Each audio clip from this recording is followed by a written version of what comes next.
Stretching out behind me is the Flowedale Valley. That's the valley I grew up in. My family settled in this area in 1860s, and they farmed down there on that land for many, many years. Let me take you on a journey to my home. This is Coroola, the home of my great-grandfather, T.B. Margetts. He built this home in 1905. He had systematically bought some of this land slice by slice, up until the point where, between him and his father, William Peck Margetts, they owned the whole valley. When they died, their grandchildren inherited it. My father and his brothers once owned pretty much all this valley, and they farmed it together. This is where I grew up. This is my home. This is Flowedale. Whilst Coroola was my great-grandfather's home, it's not where I grew up. His son lived at Morlea. Eventually, his father, TB, who owned that big house on the hill, he transferred some land that he'd owned down on the flats to his son. And Leslie Whitfield, my grandfather, built Enderby, the home that I'm going to visit today. This home, though, I do remember as a child. The Chalks lived in it, and this was their dairy. She was my babysitter, Marion Chalk, and I spent many times being babysitted in this house. And I have one very funny story about this. As a kid, this had a vat in there, and there was a refrigeration pipe. You could just see a little stub of the copper that came out there. That was freezing cold and used to be covered in ice. When I was a little boy, I thought I'd be smart and lick it. I tore off my tongue and most of my lip. Not a very pleasant experience. Down in the bottom of the valley there are the flats. That's where Enderby is. That's the home I grew up in. My father grew up in, and another generation after me grew up in. Just down the hill from my great-grandfather's house is the Flowedale Methodist Cemetery. This cemetery was started by my great-grandfather to bury his father and his mother. Consequently, most of my family has been buried here since, including my parents. This is the grave of Mildred Eileen Margetts and Leslie Whitfield Margetts. They're my grandparents.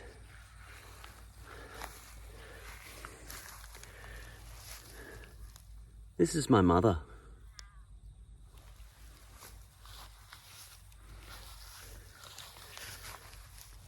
And this is my father. You might see a little collection of rocks here.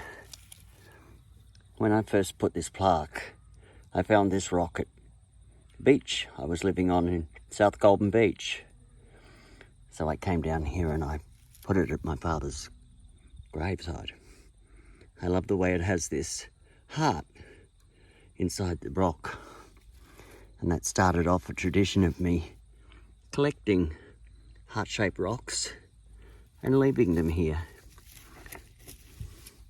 This one came from my sister. I don't know that she got the small rock email. She put a big one, but it's in the shape of Tasmania. When I was down on the South East Cape, I found this lovely black rock. So I'm going to add that today to Dad's collection. Over here, other rocks I've left for my mother. And looks like some other people might have left some rocks here too. This heart-shaped rock came from the beach in Byron Bay. And this one I found up on Cape Portland, the most northeast point of Tasmania. It spoke to me. It's a very pretty rock. So, Mum, I'm happy to give you that one today.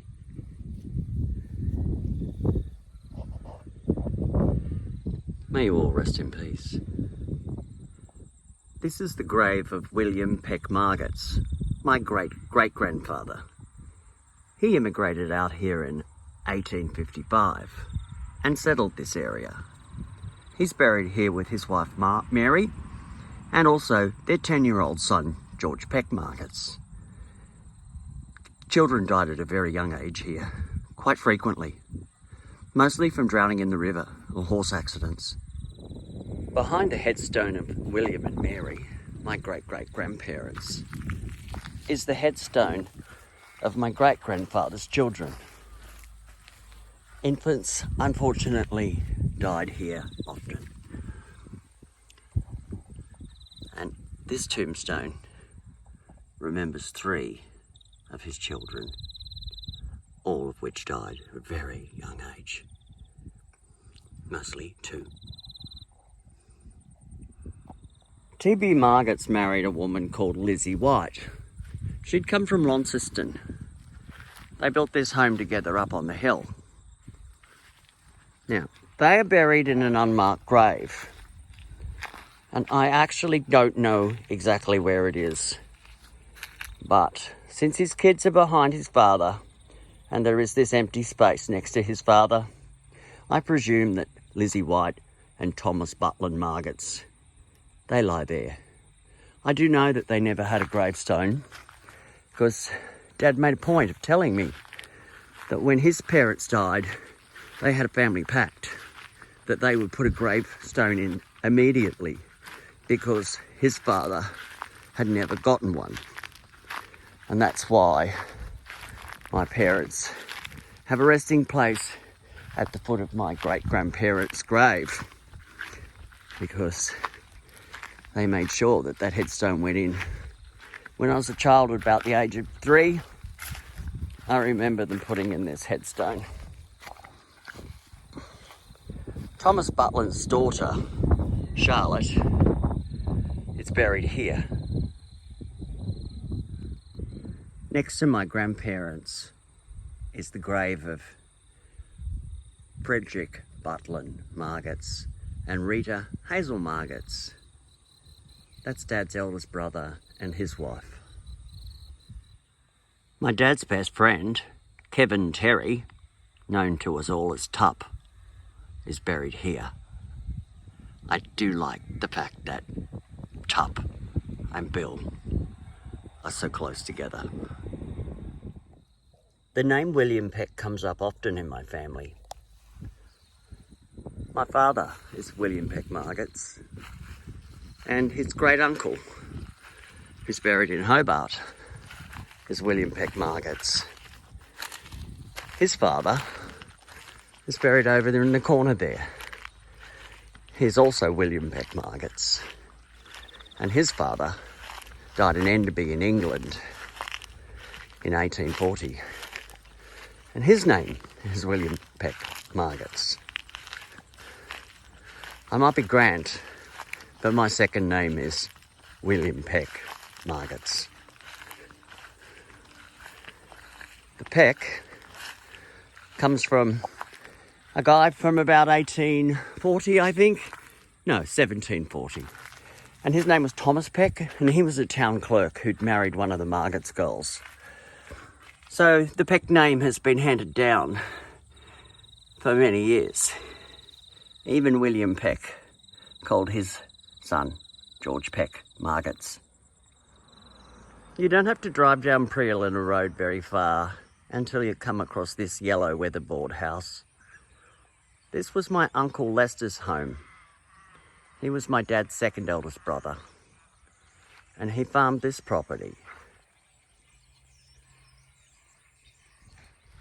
Next to Uncle Lester's house is this white weatherboard house. His son Neville lived there. He's my cousin. This is the original school here in Flowedale, where my dad went to school. His teacher was Mr. Pitt. There's some great stories came out of that. When I was a child and the school moved to Boat Harbour, this became a community hall. CWA was held here, my Scouts group was in here, and our farewell dinner and celebration when we left Flowedale was held in this community hall. It's now private residence.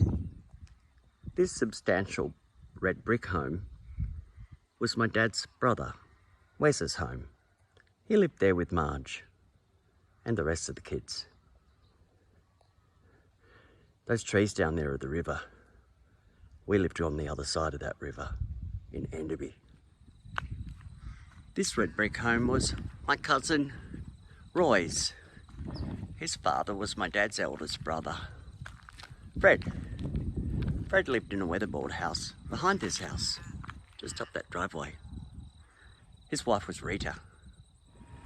Enderby was originally intended to be built on this corner.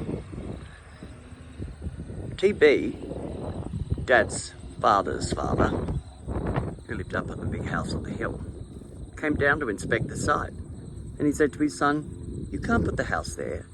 You have to put it up there where the telegraph pole is." He told his father, "But Dad, I've designed the house to go in this corner. If I put it up there, it'll be turned sideways." TB told his son, "Leslie, you will put the house up there or I'm not giving you the bricks." Consequently, Enderby was built up there. I think TB knew something Leslie didn't. Had he built this home on this corner, it would have inevitably flooded.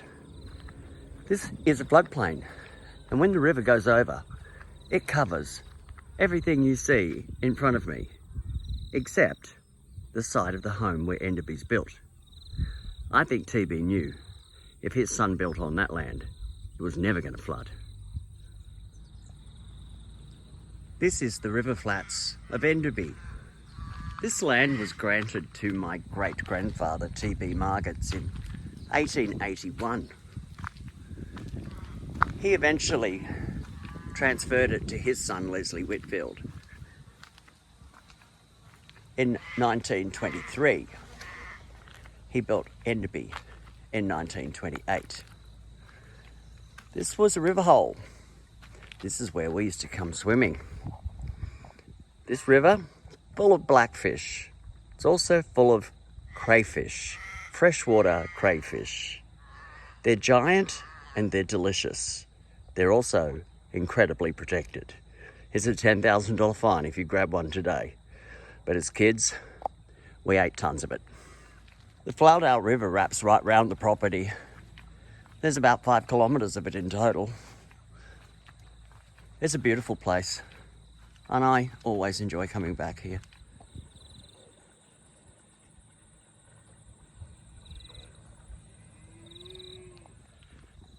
This waterhole is very special to me. There used to be a barn right there, and I'd build hay forts inside the barn. It's a wonder I didn't die in there from some kind of horrible accident. But it was fun and I enjoyed it. And we all enjoyed this swimming hole here. When I die, this is where my ashes will be laid. Just chuck them off this bridge into the river.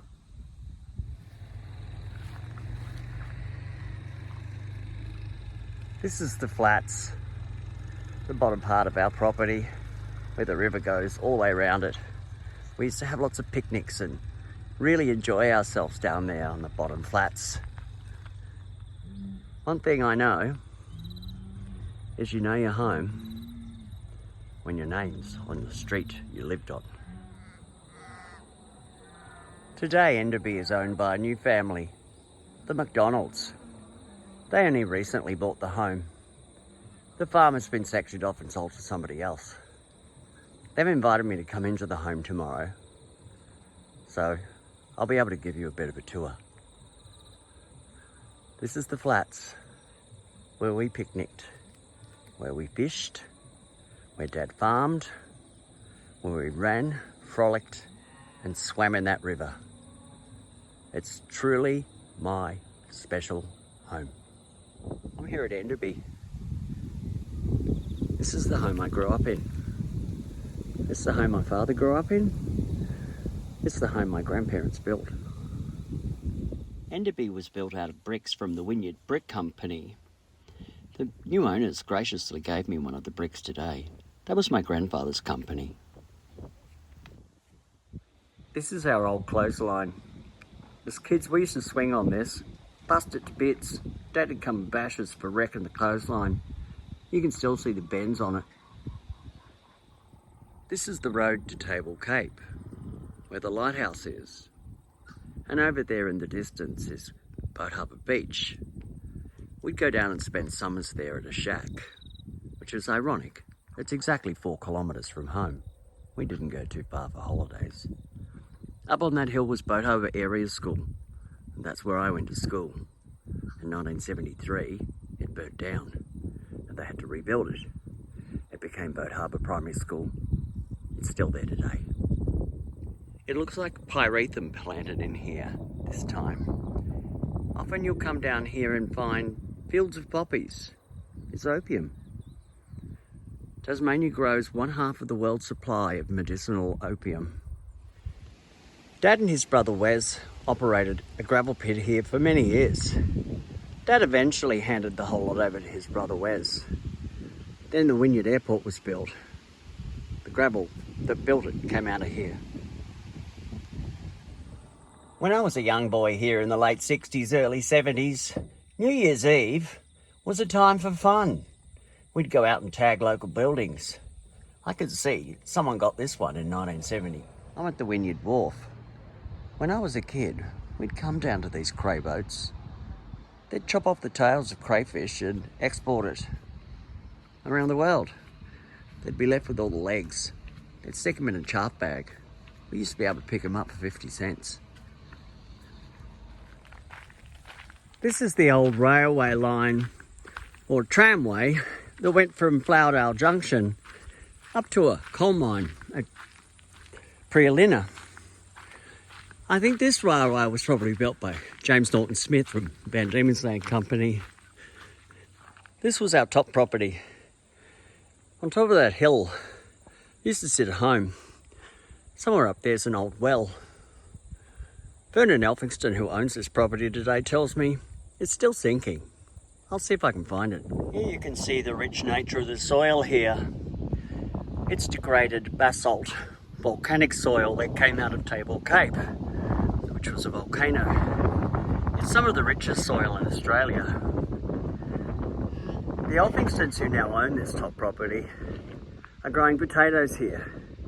The crops of potatoes were grown here when my family lived here during the war. I remember my dad telling me once that he and his best mate Tup went to Adelaide for a week on the profits of 1 tonne of spuds. They'd sold them to the army. Well, I didn't find the well, but this is where the old home used to sit. I don't know who the Berkeries were, or how we ended up with this land. It was a particularly nice block of land. Down through those trees is another piece of the land that sits down on flats on the English River. It's a particularly beautiful spot. My brother built a motorcycle scrambling track in there once. The property of Berkeley's consists of 2 fields, the top paddocks and the bottom flats. They're connected by this roadway that runs through virgin bush. This is where my brother built a motorcycle scrambling track in the early 70s. At the bottom of the track is another one of Dad's gravel pits.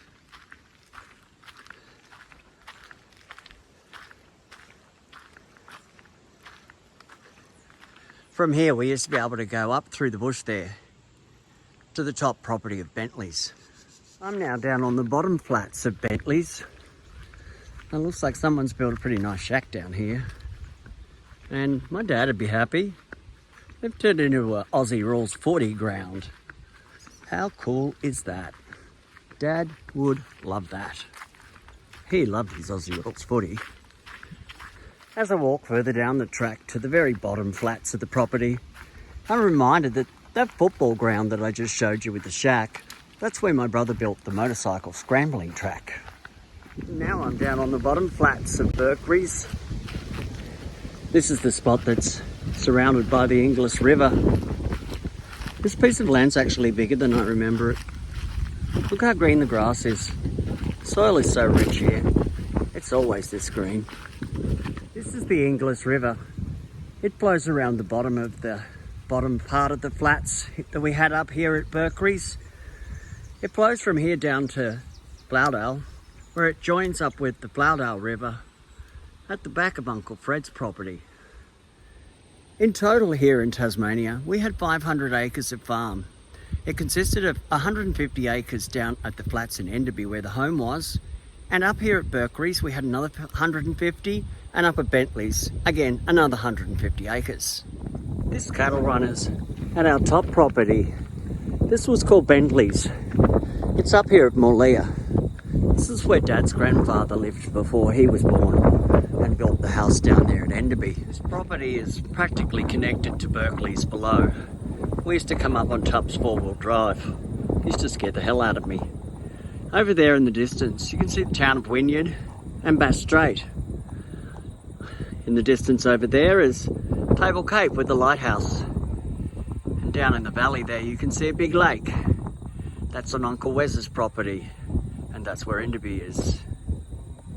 If you're ever here in spring, in October, the people who own the land on Table Cape plant tulips. They also plant them on this field. So if you want to see something spectacular, come up here in October for Tulip Festival time. There used to be a shed up here. When the men were working the top property up here, Mum would often come up with a thermos full of tea and scones and have afternoon tea on a picnic blanket. It's one of the fond memories I have of being up here at Bentley's. Well, I think this is where I'll leave off. I hope you've enjoyed reliving my childhood memories back here at Flowedale and Morlea. I hope you enjoyed what I've had to tell you. I know I've enjoyed telling you the story.